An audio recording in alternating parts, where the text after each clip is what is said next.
Hey guys, welcome back to another JC Tennis video. So today we're going to go through just the Wimbledon final breakdown, my prediction, my bet, and just everything about it, who I think is going to win, and all the analysis that I can give for this match, really. This is the dream matchup for tennis fans, Djokovic, Alcaraz. They both got through their semifinals earlier today, and I just want to go through everything there is to go through about these guys, their head-to-head, their path to the final, and then I'm going to have Bet365 up for my prediction and bet, and we're just going to look at all that. So I have their head-to-head pulled up here, and I just wanted to go kind of through everything with these guys, like what's led them to this point. Obviously, this is a rematch of the final last year, so they played here last year. Alcaraz got through in 5, and my take about that is that I think Alcaraz is playing better this Wimbledon than he did last Wimbledon. I really think so, and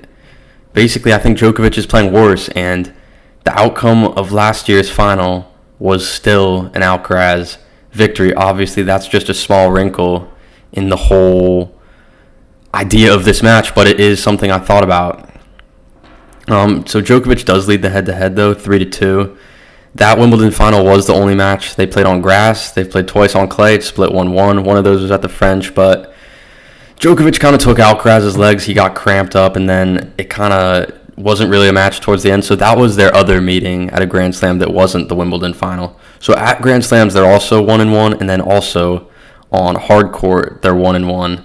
Obviously, that incredible Cincinnati final that went like 4 hours that we all remember. That was incredible, and that's the performance from Djokovic that makes you, like, obviously we all know Djokovic has more than a chance to beat Alcaraz, but he is the underdog just because of form, I'd have to think. I mean, Alcaraz has just looked pretty unplayable for parts of this tournament, but that performance against Alcaraz in Cincinnati, it felt like revenge, which Djokovic has gotten a lot of in his career, and when he wants that revenge, he's scary.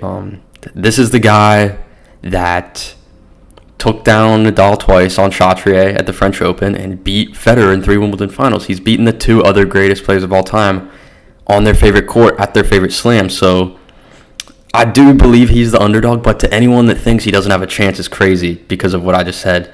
He's beaten the 2 greatest players multiple times on their favorite surface, on their favorite court, at their favorite event, in their prime. You can argue in their prime with Federer, and Nadal, but he's done it. He's done it both, and they haven't done it to him. But that's a debate for another day. But the point there was that Djokovic can beat anyone, no matter what. I think we all know that, but it just has to be stated because he is the underdog. And then, so let's go to their paths to get here. I have their whole kind of journey to the final pulled up here. So I'll start with Djokovic. It's been well documented online. He has a very easy draw, and he's benefited from it probably more than anyone, really. I mean, we saw what happened at the French Open when he had a tougher draw. I mean, he had to play longer matches, and eventually he got injured, and he has an injury coming into this event. If he had to play, I mean, he played some 4-setters early, but if he had a really tough test early, I don't know if he would have med the final. But the fact he did is incredible off the knee surgery. I mean, there's no way around that. But you look at the draw, and it's like, I couldn't see him losing to any of these guys, even with the knee issue, which appears to not be so bad. And it's incredible that he's recovered as he has. I mean, if you would expect anyone to do it, it would be him.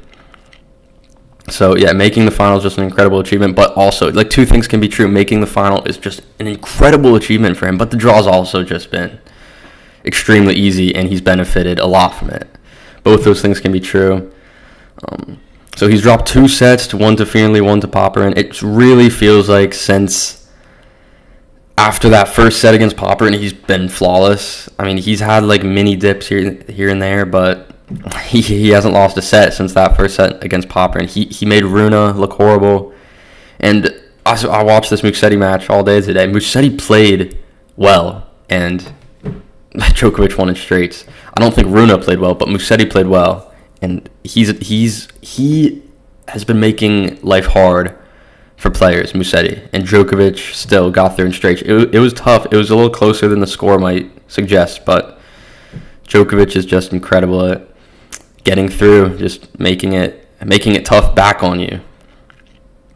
And then obviously he got the walkover against De Minaur. That would have been an interesting match, but we'll never know how that would have gone. But I'm sure he would have got through. De Minaur is great, but I think with how Djokovic is playing, he would have got through that either way.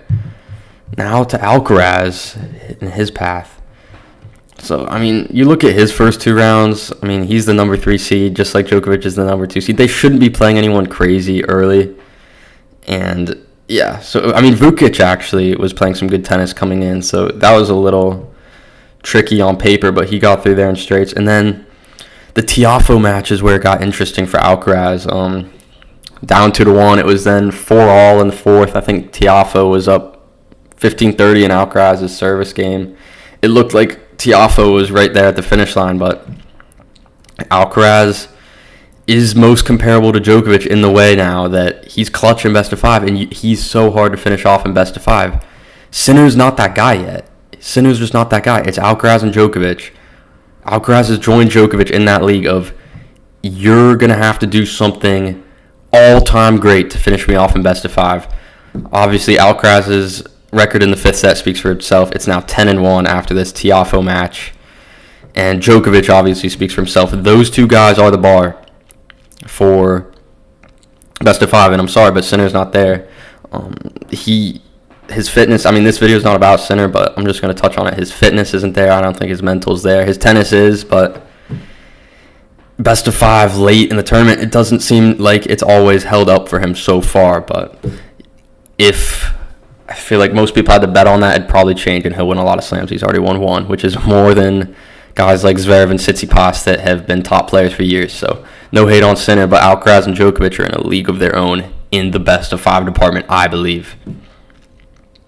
And that Tiafoe match proved it for me. And then Humbert was redlining in that 3rd set, and he still flipped that match around in the 4th. While Humbert was playing unspeakably great tennis, Alcaraz was able to flip that 4th right at the end and get it. And then Paul, you should have seen Paul in the first of this quarterfinal. He was playing lights out. Alcaraz didn't have easy matches 3rd round on. He had guys that were redlining. Seriously, Tiafoe, that was the best match Tiafoe played all year. Humbert had no form coming into this. All of a sudden, he's in the 4th round, playing great. He didn't start off great, but he certainly played great late in that match. And that first set, Alcaraz-Paul, was some of the highest level tennis I've seen all year. It was right around that Sinner-Medvedev match, so not many people got to watch it. That first set was like an hour 20. It was unreal tennis, and then Paul kind of faded. But Alcaraz, that's credit to Alcaraz. He was just devastating over sets and sets and sets and hours and hours and hours. Of course, Paul would fade. And then Alcaraz dipped in the first set against Medvedev. Credit to Medvedev, how he's able to put pressure on his opponents as he did. Medvedev played a great match, I felt like, today. But those last 3 sets Alcaraz played, man, unbelievable tennis. And it's why he's the favorite. It's tennis that we haven't seen out of players that aren't the big 3, ever. God, it was good. And it looks like if he plays like that, I think he'll beat Novak Djokovic. But it's always a little bit more complicated than that, isn't it? But, God, in that 4th set, Medvedev was doing everything he could to stay with Alcaraz, and it was just too much. It was an incredible watch.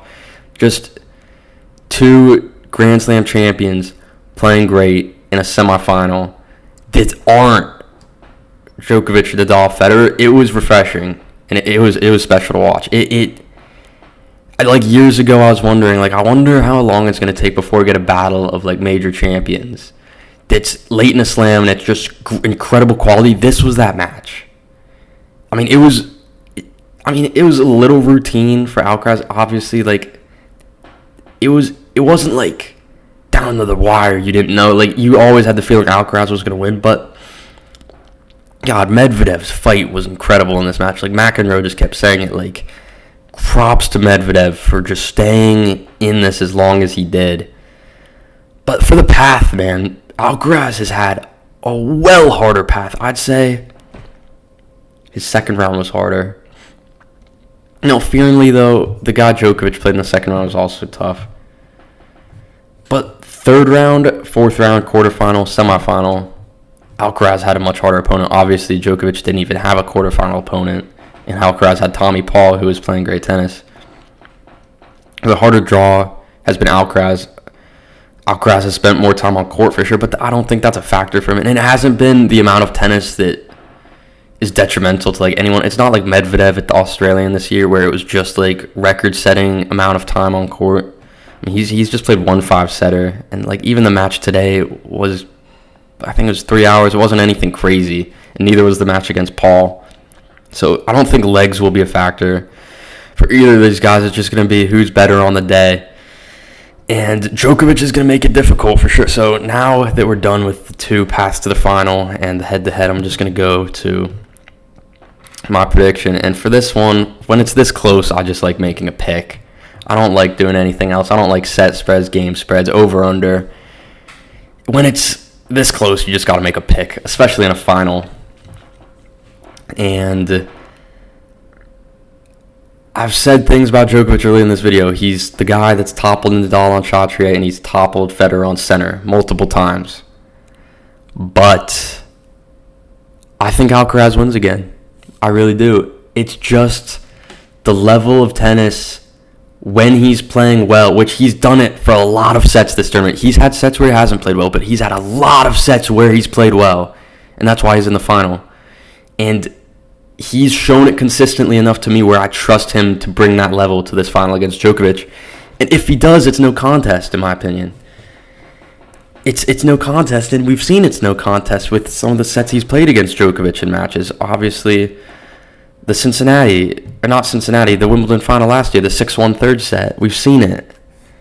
And I think he's doing it more consistently now than ever. Obviously, he just won the French Open on a completely different surface. If that's not proof, I don't know what is.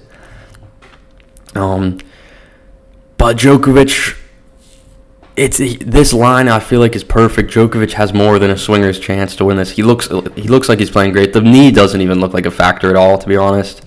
He's playing better tennis than he played before he got hurt at the French and in Australia, it seems like. And, I mean, it makes sense. He's played his best tennis at Wimbledon now for the past, 6 years. So it's not surprising that he's playing his best tennis at Wimbledon again. And it's great to see, too.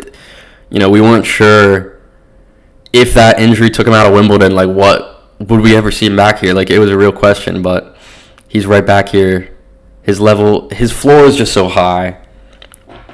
And on best of 5, he's still impossible to beat. His fitness is incredible. His tactics are incredible. He just makes it so hard for anyone to actually defeat him, but so does the other guy, and he happens to be 15 years younger in his prime.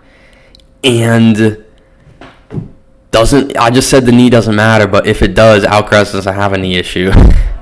That's a little counterintuitive, but yeah. Yeah, but I think it's Alcaraz, and I think it's probably... I'm trying to think sets. I'm trying to think how this match could play out in my head. He's 1-4 the last 3 matches, Alcaraz, because he hasn't just played 3 flawless sets. It's impossible almost to do that. I feel like he has so many shots in the arsenal. Sometimes he gets a little too cute and he'll hand over a break, which you can't do that with Djokovic, but he will, and I think he'll drop a set that way. But I think even if Djokovic gets up a break, Alcaraz is just going to storm back in these sets. When he's against the wall, just like Djokovic, when Djokovic is against a wall, he plays his best. Alcaraz is the same way. Djokovic's mentality is often his biggest strength. Alcaraz's mentality may be just as good. And that's a nightmare for Djokovic to play a guy like that. Maybe Djokovic might have some tricks up his sleeve, some bathroom breaks. Who knows, to try to throw the great Carlos Alcaraz off. But I'm just going with what I've seen, what I saw last year in the Wimbledon final. The fact that he's done it before, he's beat Djokovic in a slam before, in a slam final before. So we know he can do it. And I think he's playing better. And I think Djokovic is playing worse. And that's the bottom line. And why I have Alcaraz. And I'm going to say 4 sets. Alcaraz, he's going to have that little dip in one set. Djokovic is going to pounce on it. And then he's just going to be simply too good. Djokovic will fight, obviously, but he'll just simply be too good in the other 3. And I think it'll be Alcaraz in 4. So, yeah. I think I laid out some pretty good analysis there. Let me know if you guys agree with what I had to say. And, man, I'm looking forward to Sunday for this match. This is a tennis fan's dream. Alcaraz, Djokovic, round 2. Wimbledon final. Best tournament in tennis. Best tennis court in the world. Center court, Wimbledon. And, yeah, it's going to be fun. So I'll see you guys soon, and let's see what happens in this final, man. I'm excited. Peace out.